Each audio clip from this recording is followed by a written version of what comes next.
बिस्मिल्लाहिर्रहमानिर्रहीम। अज़ीज़ तलबा अस्सलामु अलैकुम। इंटरमीडिएट साल अव्वल के उर्दू लेक्चर्स के साथ मैं हूँ मोहसिन खलीक। हमारा आज का मौजू पहला नसरी सबक जिसका उन्वान उसवा हसना सल्लल्लाहु अलैहि वसल्लम है। हम सबसे पहले इसके मुसन्निफ़ का तारुफ़ हासिल करते हैं। सैयद सुलेमान नदवी रहमतुल्लाह अलैह 1884 में इनकी पैदाइश पटना में हुई और 1953 में वफ़ात पाई। ये बहुत बड़े जय्यद आलिम दीन थे, मुअर्रिख़ भी थे, सीरत निगार थे, सवाले निगार थे और उसके साथ साथ शायर भी थे। सैयद सुलेमान नदवी अल्लामा शिबली नुमानी के काबिल फ़ख्र शागिर्द थे और अगर सीरत के हवाले से देखा जाए तो सैयद सुलेमान नदवी का एक बहुत बड़ा कारनामा वो अल्लामा शिबली नुमानी की किताब सीरतुन नबी की तदवीन और तकमील था। अल्लामा शिबली नुमानी ने सीरतुन नबी लिखना शुरू की और पहली 2 जिल्द के करीब ही वो अपने खालिक हकीकी से जा मिले। उनके बाद उनके शागिर्द सैयद सुलेमान नदवी ने इस किताब की तकमील भी की और पहले 2 हिस्सों की तदवीन करके उसको शाया भी किया। उसके अलावा सीरत के हवाले से सैयद सुलेमान नदवी का अहम कारनामा खुतबात मदरास है और उनकी एक और किताब रहमत आलम सल्लल्लाहु अलैहि वसल्लम भी है। इस तरह हम कह सकते हैं कि सीरत के हवाले से सैयद सुलेमान नदवी का काम काफ़ी अहमियत का हामिल है। और सैयद सुलेमान नदवी ने अरबी अल्फाज की एक जदीद लुग़त भी तैयार की जो उनके ज़ुबानदान होने का सबूत है और उसके अलावा वो सवाले निगार भी थे। अल्लामा शिबली नुमानी के बारे में लिखा, हज़रत आयशा रज़ियल्लाहु ताला अन्हा की सीरत लिखी। अब अगर हम सिन्फ़ के हवाले से बात करें तो ये सबक सीरत निगारी के ज़ेल में आता है। सीरत निगारी अदब की वो सिन्फ़ है जिसमें हुज़ूर अकरम सल्लल्लाहु अलैहि वसल्लम नबी आखिरुज़ ज़मां हज़रत मोहम्मद सल्लल्लाहु अलैहि वसल्लम आपकी हयात तैयबा को मौजू बनाया जाता है। यह तो था मुसन्निफ़ का मुख्तसर सा तारुफ़। अब हम माख़ज़ की तरफ चलते हैं और आपको बताते हैं कि ये जो सबक उसवा हसना है ये कहाँ से लिया गया। इस बारे में एक बड़ी दिलचस्प बात यह है कि ये सबक असल में सैयद सुलेमान नदवी की एक तकरीर है। अक्टूबर-नवंबर 1925 में जनूबी हिंद की एक तंजीम मुस्लिम एजुकेशन एसोसिएशन की दावत पर उन्होंने सीरतुन नबी के उन्वान पर 8 खुतबात दिए और आपका सबक उसवा हसना ये उनके 5वें खुतबे से लिया गया है। उस खुतबे का उन्वान है सीरत मोहम्मदी सल्लल्लाहु अलैहि वसल्लम की जामियत। इसमें नबी पाक सल्लल्लाहु अलैहि वसल्लम की सीरत के जामियत और अकमलियत को मौजू बनाया गया है। जामे क्या चीज़ होती है? जामे वो चीज़ होती है जो ज़िंदगी के हर पहलू पर हावी हो, ज़िंदगी के हर पहलू का इहाता करने वाली हो। तो नबी पाक सल्लल्लाहु अलैहि वसल्लम की जो ज़िंदगी है, आपकी जो हयात तैयबा है, वो मुख्तलिफ़ मनाज़िर का मजमूआ है और हर तरह के तबका इंसानी के लिए हिदायत है। मौजू का तारुफ़ हासिल करते हैं। ये जो मौजू है ये कुरान पाक की एक आयत से लिया गया है। औज़ु बिल्लाहि मिनश शैतानिर रजीम। लक़द काना लकुम फ़ी रसूलिल्लाहि उस्वतुन हसना। बेशक तुम्हारे लिए रसूलुल्लाह सल्लल्लाहु अलैहि वसल्लम की ज़िंदगी में एक अच्छा नमूना है, यानी आपकी ज़िंदगी सब के लिए तक़लीद के काबिल है, पैरवी के काबिल है। अब इस तकरीर में मुसन्निफ़ ने ये बात साबित करने की कोशिश की है कि इस कायनात में लाखों करोड़ों इंसान हैं और वो मुख्तलिफ़ अज़हान के मालिक हैं। उनकी ज़िंदगी का दायरा कार मुख्तलिफ़ है, मुख्तलिफ़ तबक़ात से ताल्लुक़ रखने वाले लोग हैं और वो लोग हर आन मुख्तलिफ़ कैफ़ियत से भी गुज़रते हैं। उनकी ज़िंदगी का एक सर्कल ही मुख्तलिफ़ है और एक दूसरे से हर लिहाज से लोग मुख्तलिफ़ हैं। इसके बावजूद पैरवी करने के लिए उनके लिए एक ही शख्सियत काबिल नमूना मौजूद है, और वो है नबी पाक सल्लल्लाहु अलैहि वसल्लम की हस्ती। यानी आप आलम इंसानियत के हर तरह के मेयार पर पूरे उतरते हैं। इस बात को मुसन्निफ़ ने इस सबक में वाज़ेह किया है। और अब हम चलते हैं सबक के अहम नुकात की तरफ। और एक बात आपको अर्ज़ करता चलूँ कि ये जो सबक के अहम नुकात हैं, ये ना सिर्फ़ इस सबक को समझने में मुआविन है, बल्कि इसका खुलासा लिखने में भी बेहद मुआविन साबित होंगे। अब हम बारी बारी इस सबक के अहम नुकात को डिस्कस करेंगे। सबसे पहला नुक्ता सबक का जो है वो है खुदा की मोहब्बत का हुसूल। जो पहला पैराग्राफ है उसमें इस पर बात की गई है कि दुनिया में इंसान जिस भी मज़हब से ताल्लुक़ रखता हो, उसका मतमा नज़र यही होता है कि वो खुदा ताला की मोहब्बत हासिल कर। और इसके लिए मुख्तलिफ़ मज़ाहिब में मज़हबी लोगों ने मुख्तलिफ़ तरह के तरीक़े भी राइज किए हुए हैं। कोई कांटों पर खड़े होकर तपस्या करता है, कोई कुएं में उल्टा लटक जाता है, कोई पानी में एक टांग पर खड़ा रहता है। तरह तरह के तरीक़े हैं मुख्तलिफ़ मज़ाहिब में। और मुसन्निफ़ ने शुरू में एक बात की कि खुदा की मोहब्बत का अहल और उसके प्यार का मुस्तहिक बनने के लिए हर मज़हब ने एक ही तदबीर बताई है, और वो तदबीर क्या है कि उस मज़हब के पैगंबर की नसीहतों पर अमल किया जाए। लेकिन इस्लाम ने इससे एक कदम आगे बढ़कर एक बात कही, वो ये कि सिर्फ़ नसीहतें ही नहीं, तुम्हारे सामने तुम्हारे नबी हज़रत मोहम्मद सल्लल्लाहु अलैहि वसल्लम की अमली ज़िंदगी मौजूद है, उसकी पैरवी करो। अब इस हवाले से देखा जाए तो दो चीज़ें हैं इस्लाम में। एक कुरान पाक है। कुरान पाक अल्लाह ताला का कलाम है जो बसूरत वही हज़रत मोहम्मद सल्लल्लाहु अलैहि वसल्लम पर नाजिल हुआ। अल्लाह का कलाम है, उसमें इस्लामी तालीमात हैं, लोगों के लिए वो हिदायत का बायस है। अब दूसरी चीज़ आ जाती है सुन्नत, जिसके मुतरादिफ़ के तौर पर हदीस का लफ्ज़ भी इस्तेमाल किया जाता है। हदीस क्या है? हदीस ये है कि अल्लाह ताला के उन अहकामात की रोशनी में नबी पाक सल्लल्लाहु अलैहि वसल्लम ने अपनी ज़िंदगी को गुजारा, और सहाबाए किराम ने उस ज़िंदगी का बगौर मुशाहिदा भी किया, और आप ही की तरह उन्होंने अमल भी किया। अब एक साहबी ने फ़र्ज़ करें नबी पाक सल्लल्लाहु अलैहि वसल्लम को देखा कि आप नमाज अदा फरमा रहे हैं। उसने नोट किया कि आप कैसे नमाज अदा फरमा रहे हैं। उसने दूसरे को बताया, उस दूसरे ने तीसरे को बताया, उस तीसरे ने चौथे को। तो इस तरह सिलसिला दर सिलसिला नबी पाक सल्लल्लाहु अलैहि वसल्लम की ज़िंदगी के मुख्तलिफ़ मनाज़िर सहाबाए किराम के ज़रिए हम तक पहुँचते हैं। इसे सिलसिला हदीस कहा जाता है। और ये बात बहुत अहम है कि कुरान पाक की तफ़हीम के लिए हदीस को जानना भी बहुत ज़रूरी है। मिसाल के तौर पर कुरान पाक में हुक्म दिया गया है नमाज़ पढ़ने का और ज़कात अदा करने का। अब उसके जो मसाइल हैं, नमाज किस तरह अदा करनी है, उसके फ़राइज़ क्या हैं, किन चीज़ों के बग़ैर नहीं होती, और बाज़ मामलात ऐसे होते हैं कि जिससे नमाज टूट जाती वग़ैरह। ये तमाम चीज़ें हमें कहाँ से मिलेंगी? ज़ाहिरी बात है ये हमें कुरान पाक से नहीं मिलेंगी, ये हमें हदीस मुबारका से ही मिलेगी। तो इससे हदीस की अहमियत वाज़ेह हो जाती है।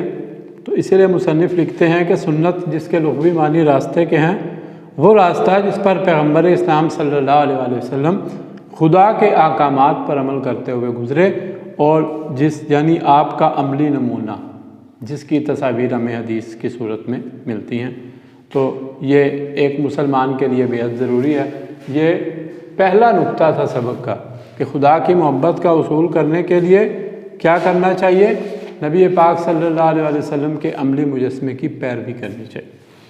दूसरा नुक्ता मुख्तलिफ़ असनाफ़ इंसानी के लिए रहनुमाई का बायस। ये नुक्ता ये है कि मुसन्निफ़ कहते हैं कि इस दुनिया में कोई आदमी किसी मज़हब से ताल्लुक़ रखता है, मुख्तलिफ़ मज़ाहिब हैं, तो एक मज़हब से ताल्लुक़ रखने वाले लोग वो एक ही तरह के नहीं होते, मुख्तलिफ़ तरह के होते हैं। उनका ताल्लुक़ मुख्तलिफ़ तबक़ात से भी होता है, मुख्तलिफ़ कबीलों से होता है, नस्लों से होता है। पेशों के हवाले से देखा जाए तो उनके पेशे भी मुख्तलिफ होते हैं। तो इन पेशों, कबीलों और नस्लों से ताल्लुक़ रखने की वजह से उनकी ज़िंदगी का रंग भी मुख्तलिफ होता है। अब फ़र्ज़ करें हमारे माशरे में तबक़ात होते हैं, आला तबक़ात भी मौजूद है, अदना तबक़ात भी मौजूद है। हमने उन्हें तकसीम किया हुआ। हुक्मरान है वो आला तबका है, अफसरान हैं वो आला तबका है, जज हैं, सिपह सालार हैं, ये आला तबका है, अमीर लोग। एक अदना तबका भी है जिसमें गरीब लोग शामिल होते हैं, जिसमें अवाम शामिल होते हैं, जिसमें आम सिपाही शामिल होते हैं। तो ये मुख्तलिफ़ तबक़ात हैं। अब ये तबक़ात एक दूसरे से हर लिहाज से मुख्तलिफ़ हैं। अब इन तबक़ात को अपनी ज़िंदगी गुजारने के लिए कौन सी शख्सियत की ज़िंदगी को सामने रखना होगा, तो वो नबी पाक सल्लल्लाहु अलैहि वसल्लम की हस्ती मुबारक है। क्यों? क्योंकि आपकी हस्ती वाहिद हस्ती है। जो काम इन तमाम तबक़ों से ताल्लुक़ रखने वाले लोग करते हैं वो नबी पाक सल्लल्लाहु अलैहि वसल्लम ने अपनी ज़िंदगी में किए। किस तरह किए? आप, एक दौर था कि आप महकूम की ज़िंदगी भी गुजार के गए, आप सिपह सालार भी रहे, आप ताजर भी रहे, आप आबिद व ज़ाहिद भी थे, इबादत भी करते थे, दिन में अपने मामलात भी चलाते थे। यानी इन तमाम फेज़ से नबी पाक सल्लल्लाहु अलैहि वसल्लम बतौर इंसान गुज़रे। तो इसलिए एक ही हस्ती है इस कायनात में जो बिला इम्तियाज़ कायनात के तमाम लोगों के लिए काबिल तकलीफ। यहाँ पर मुसन्निफ़ ने एक बात लिखी है, बड़ी अहम है। कहते हैं कि एक हाकिम के लिए महकूम की ज़िंदगी और एक गरीब के लिए दौलतमंद की ज़िंदगी कामिल मिसाल और नमूना नहीं बन सकती। ये बड़ी अहम बात है। हुक्मरान, उसकी ज़िंदगी और तरह होती है, गरीब की ज़िंदगी और तरह होती है। तो वो गरीब के लिए मिसाल और नमूना नहीं बन सकता। गरीब के लिए नमूना कौन बन सकता है? ज़ाहिर गरीब ही बन सकता है, क्योंकि उसकी ज़िंदगी और गरीब की ज़िंदगी एक जैसी होती है। तो नबी पाक सल्लल्लाहु अलैहि वसल्लम की ज़िंदगी गुर्बत में भी गुज़री और एक वक्त ऐसा भी आया कि आप एक हाकिम के तौर पर भी आए। तो दोनों तरह से आपका अमल हमारे पास, हमारे सामने हदीस में मौजूद है कि आपने किस तरह अमल किया। तीसरी जो चीज़ है जिस्मानी अफ़ाल के हवाले से है कि हम अपनी ज़िंदगी में रहते हुए मुख्तलिफ़ जिस्मानी काम करते हैं। ये काम हमारी ज़िंदगी गुजारने के लिए बहुत ज़रूरी होते हैं, नागुज़ीर होते हैं। जैसे खाना पीना, लोगों से मेल मुलाकात करते हैं, अल्लाह ताला से दुआ भी करते हैं। मुसन्निफ़ लिखते हैं हंसते भी हैं, रोते भी हैं, मारते भी हैं, सीखते भी हैं, लोगों पर एहसान भी करते हैं। ये मुख्तलिफ़ तरह के मामलात हैं ज़िंदगी गुजारने के। अब इन मामलात, इन उमूर ज़िंदगी को सरअंजाम किस तरीके से देना है, इसकी पैरवी हमें नबी पाक सल्लल्लाहु अलैहि वसल्लम की ज़िंदगी से ही मिल सकती है। कुफार जब नबी पाक सल्लल्लाहु अलैहि वसल्लम पर एतराज़ करते थे तो वो कहते थे कि ये कैसा नबी है कि जो लोगों को रफ़ाए हाजत के बाद अपनी सफाई और सुथराई करने के तरीके भी बताता है। यानी एक बड़ी आम चीज़ें हैं, बड़ी ऑर्डिनरी चीज़ें हैं, ये क्यों बताता है? जबकि देखा जाए तो दीन इस्लाम की सबसे बड़ी ख़ासियत ही ये है कि इसने ज़िंदगी का कोई पहलू भी नहीं छोड़ा। कोई ज़िंदगी का ऐसा गोशा नहीं है जो इस्लाम के दायरा कार से खारिज हो, इस्लाम के दायरा कार से बाहर हो। तो मुख्तलिफ़ जिस्मानी अफ़ाल सर अंजाम देने के लिए हमें एक ऐसी हस्ती की ज़रूरत है जिसने ये तमाम काम करके हमें बताया। जैसे अल्लामा सैयद सलमान नदवी ने एक जुमला लिखा है, कहते हैं कि ज़रूरत है ऐसे दायमी और आलमगीर पैगम्बर की जिसकी ज़िंदगी इन तमाम मनाजिर के लिए रंग बरंग फूलों का गुलदस्ता, इन तमाम मनाजिर के रंग बरंग फूलों का गुलदस्ता। अब कुछ काम ऐसे भी होते हैं, मैं ज़रा वजाहतन अर्ज़ कर दूँ, कुछ काम ऐसे होते हैं जो एक गरीब तबके का फ़र्द करता है लेकिन अमीर को करने की ज़रूरत नहीं होती। गरीब आदमी अपना हर काम खुद करता है, अमीर आदमी अपना हर काम करवाता है।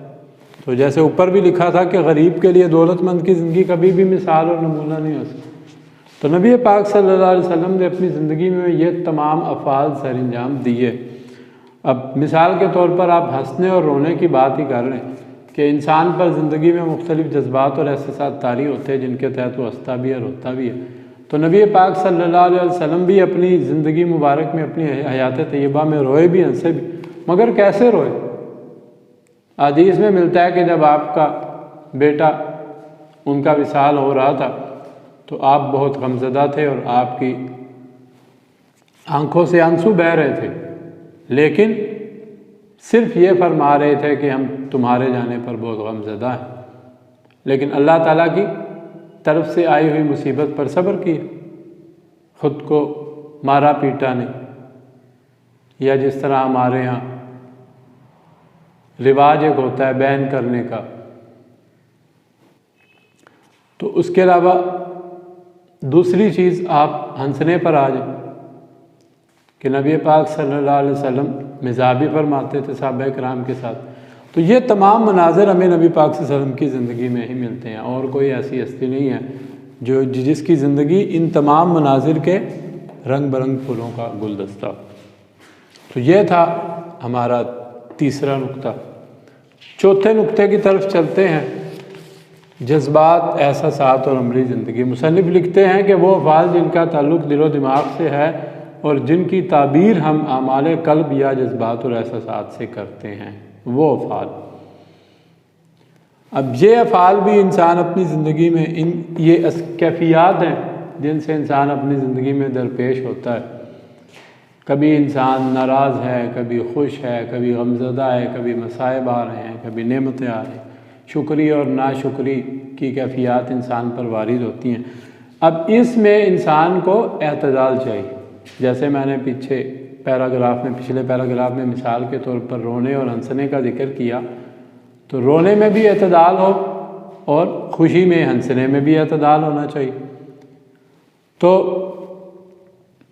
ये जज्बात और एहसासात का जो एतदाल है, ये इंसान की ज़िंदगी में बहुत ज़रूरी है, वरना, बल्कि आप यूँ कह लें कि इंसान को जानवरों से, दीगर हैवानात से यही चीज़ मुमताज़ करती।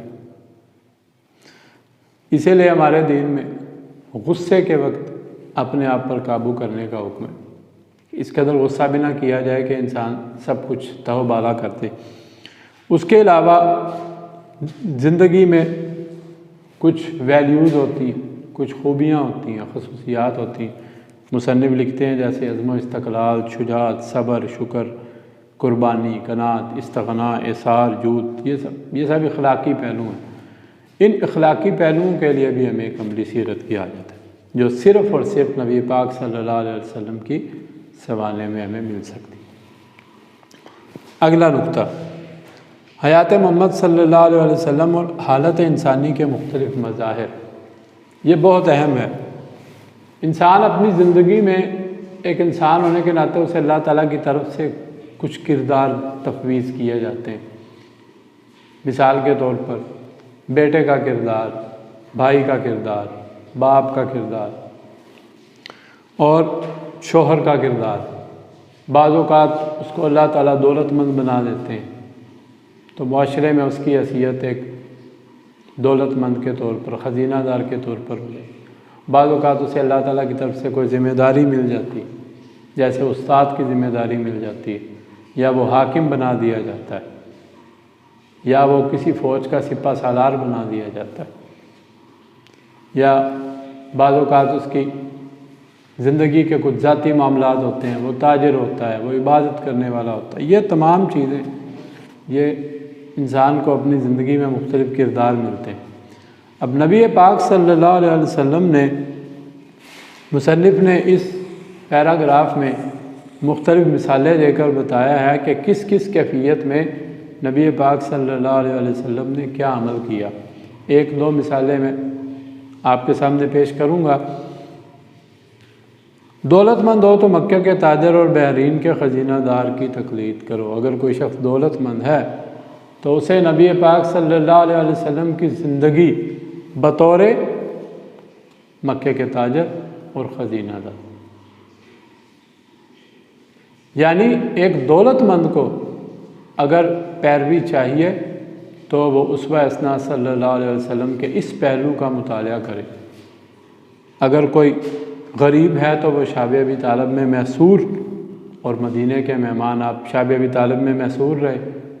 कुफार ने मुकातिया कर दिया, वहाँ आपने कैसी ज़िंदगी गुजारी, मदीने गए मेहमान बनकर, तो वहाँ बादशाह हो तो सुल्तान अरब का हाल पड़े। आप सल्लल्लाहु अलैहि वसल्लम की ज़िंदगी बतौर सुल्तान अरब। उस्ताद हो तो सुफ़ा की दरसगाह के मुअल्लम को देखो, आपने बतौर उस्ताद दार अरकम, एक हज़रत अरकम साहबी का घर था, तो वहाँ पर आपने एक दरसगाह कायम की और आप लोगों को तालीम दिया करते। ज़ाती ज़िंदगी के हवाले से कुछ मिसालें हैं। अगर तुम बीवियों के शोहर हो तो खदीजा और आयशा के शोहर की हयात पाक का मुताला करो। एक शोहर को अपने घर वालों के साथ किस तरह पेश आना चाहिए, तो वो नबी पाक सल्लल्लाहु अलैहि वसल्लम की ज़िंदगी के इस पहलू का मुताला करें। औलाद वाले हो तो फ़ातिमा के बाप और हसन हुसैन के नाना की सीरत को अपनाओ। तो ये नबी पाक सल्लल्लाहु अलैहि वसल्लम की ज़िंदगी की कुछ झलकियाँ हैं कि आपने ज़िंदगी में जो मुख्तलिफ़ इंसान को किरदार मिलते हैं उन हवाले से क्या उसवा पेश किया। तो इन तमाम बातों से ये साबित होता है कि इंसान अपनी ज़िंदगी में किसी भी तबके से ताल्लुक़ रखता हो, कोई भी जिस्मानी काम करे, जज्बात एहसासात का शिकार हो और ज़िंदगी में रहते हुए उसका किसी भी किस्म का किरदार हो, इन तमाम मज़ाहिर में, इन तमाम सूरतों में उसके लिए एक ही हस्ती है जो पैरवी के काबिल है, और वो नबी पाक सल्लल्लाहु अलैहि वसल्लम की हस्ती है।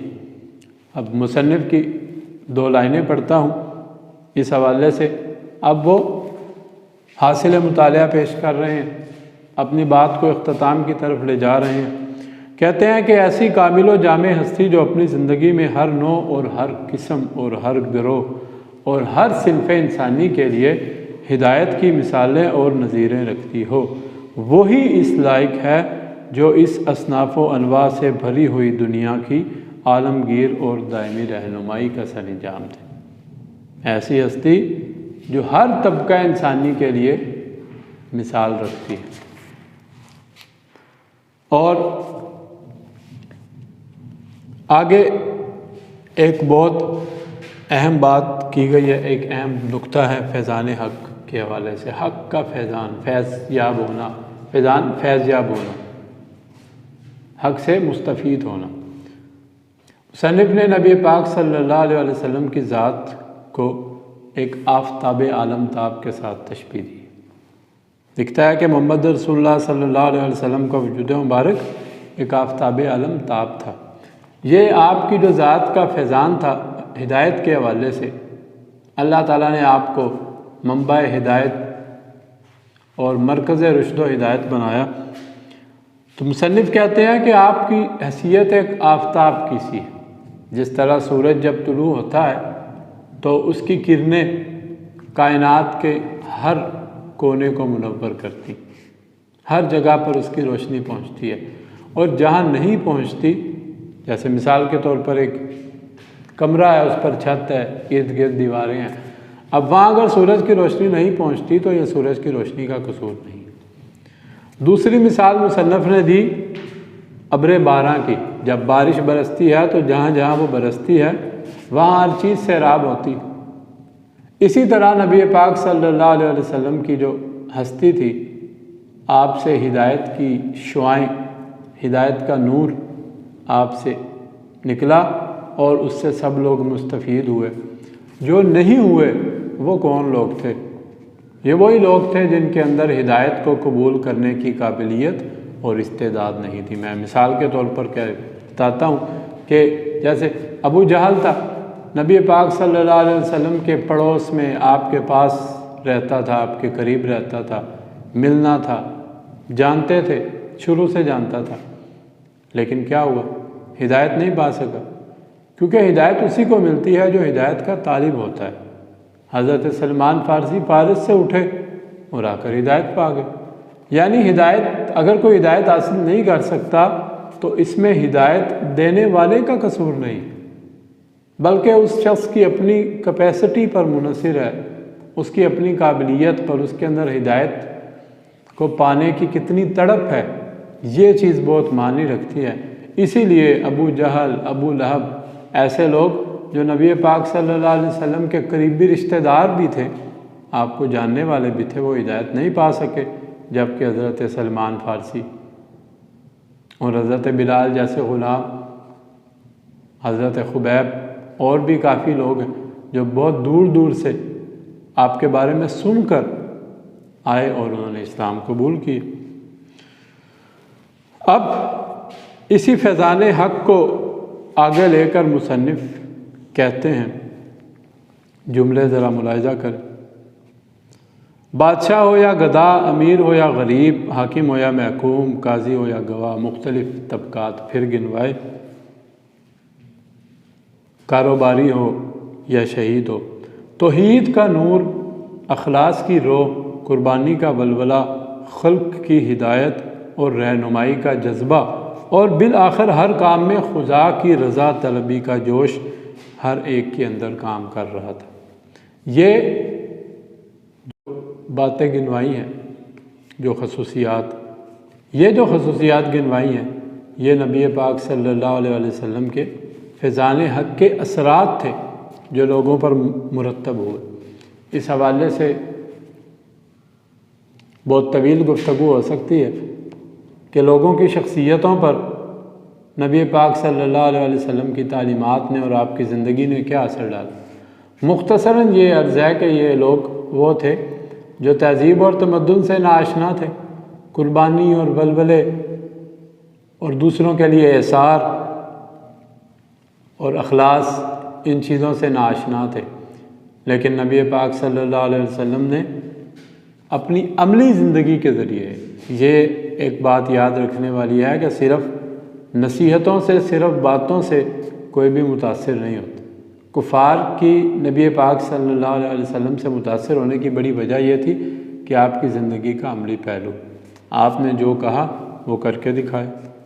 तो ये जो खसूसियात थी, ये फैज़ान हक़ के सिलसिले, फैज़ान हक़ की वजह से लोगों में आई। इनमें रास्तों रंगों का इख्तलाफ ज़रूर मौजूद था, लेकिन खुदा एक, कुरान एक, रसूल और एक, और क़िबला एक था। तो ये वो हिदायत थी जो नबी पाक सल्लल्लाहु अलैहि वसल्लम ने दी। ये जो नुक्ता अभी हमने डिस्कस किया है फैज़ान हक़ का, इसको मुख्तसर हम ये कह सकते हैं कि नबी पाक सल्लल्लाहु अलैहि वसल्लम का जो फैज़ान हक़ था वो सब के लिए यकसां था, और लोगों ने अपनी अपनी काबिलियत, अपने अपने जहन के हिसाब से उससे इस्तिफ़ादा किया। और इस फैज़ान हक़ के सिलसिले में लोगों में जो खसूसियात पैदा हुई, लोगों में जो मॉरल वैल्यूज़ उजागर हुई, अखलाकी अक़दार आईं, उन अखलाकी अक़दार के बल बोते पर इन लोगों ने एक दुनिया पर हुकूमत की। चूँकि कुरान भी एक था, क़िबला भी एक था, रसूल भी एक था, मरकज़ एक था, रास्ते मुख्तलिफ हो सकते हैं। तो इन लोगों ने अरब के सहराओं से उठकर दुनिया की सबसे बड़ी सल्तनत कायम की, और फिर एक सल्तनत नहीं, दुनिया में कई मुकामात पर कई सल्तनतें वजूद में आईं जो इस की बुनियाद पर थी। और जो मुसलमान होता है उसके पेश नज़र मुसन्निफ़ कहते हैं कि एक ही चीज़ होती है, दुनिया की दोस्ती, खल्क की हमदर्दी, खुदा के नाम की ऊंचाई और हक़ की तरक्की। ये एक मुसलमान का नज़रिया भी होता है और उसकी ज़िंदगी का मकसद भी होता है। अब इख्तिताम है इस सबक का, आखिर में मुसन्निफ़ कहते हैं कि यह दुनिया इंसानी मिजाजों, इंसानी सलाहियतों और इस्तेदादों के इख्तलाफ का नाम है। जैसे कि हमने जब ये नुकात डिस्कस किया तो ये बात सामने आई कि इंसान मुख्तलिफ हैं। तो यकीन करो कि मोहम्मद रसूलुल्लाह सल्लल्लाहु अलैहि वसल्लम की जामे शख्सियत के सिवा इसका कोई आखिरी और दायमी और आलमगीर रहनुमा नहीं हो सकता। कायनात में रहने वाले लोगों के तमाम तर इख्तलाफात के बावजूद एक ही हस्ती है जो इनको एक नुक्ते पर जमा कर सकती है, जो तमाम लोगों की तमाम हालतों के लिए काबिल पैरवी है, वो नबी पाक सल्लल्लाहु अलैहि वसल्लम की ज़ात पाक है। जैसा कि कुरान पाक में है कि कुल इन कुंतुम तुहिब्बून अल्लाह फत्तबिऊनी युहब्बिबकुमुल्लाह, अगर तुम्हें खुदा से मोहब्बत का दावा है तो आओ मेरी पैरवी करो, अल्लाह ताला भी तुमसे मोहब्बत करे। जैसा कि हमने शुरू में खुदा की मोहब्बत के उसूल को डिस्कस किया, तो अल्लाह ताला की मोहब्बत हासिल करने का एक ही ज़रिया है, वो है कि नबी पाक सल्लल्लाहु अलैहि वसल्लम की पैरवी की जाए, आपकी इत्तिबा की जाए। इत्तिबाए नबी सल्लल्लाहु अलैहि वसल्लम के बग़ैर बिल्कुल भी निजात मुमकिन नहीं है।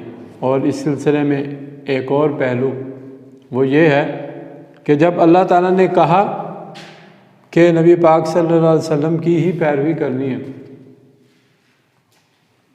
तो गोया ये ख़त्म नबूवत का मसला भी बयान हो गया कि चूँकि आप सल्लल्लाहु अलैहि वसल्लम के बाद अब कोई और नबी नहीं आएगा, तो आप ही इंसानियत के आलमगीर और दायमी रहनुमा हैं। तो ये था आज का पहला सबक, और हमने कोशिश की कि इस पर मुफस्सल गुफ्तगू हो, इसके तमाम नुकात डिस्कस किए। अब इसका ख़ुलासा लिखने के लिए आप ये तमाम नुकात अपने जहन में रखें और इन्हीं को मुख्तसर करके आप ख़ुलासा लिखेंगे।